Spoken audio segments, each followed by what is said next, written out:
Samia Suluhu Hassan ayaa maanta loo dhaariyay madaxweynaha lixaad ee dalka Tanzania kadib markii uu geeriyooday madaxweynihii dalkaasi. Samia oo shaqada dawladda ka soo bilowday xoghayn xafiis waxay shaqaale dawladeed ahayd 44 sano waxay kulansantay arrimo muhiim u ah masabka sare ee haweenka.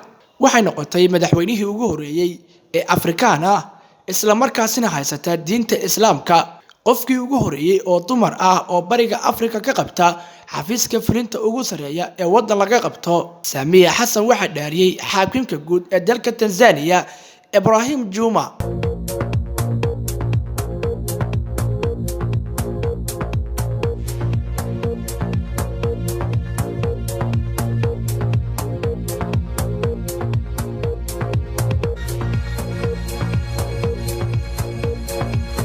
haweeneyda ayaa lagu dhaariyay asbaabe ay ka mid yihiin midda lagu dhaariyo madaxda sare marka loo dhiibo hoggaanka ugu sareeya talada dalka.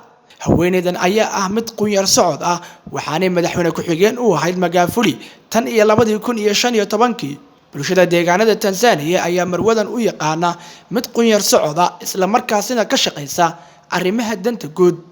sida uu qabo dastuurka Tanzania waxay dhamaysanaysaa inta ka dhiman muddo xileedka madaxweynihii hore ee jagadaasi ka geeriyooday, taasi oo micnaheedu yahay in 4 sano ay xilka sii joogayso ka hor inta aan doorashada la gaadhin. nasiib wanaag sanado badan Afrika iyo dunida inteeda kale ma jirin haween hoggaanka u qabtay wadamada bariga Afrika iyo adduunka oo dhan.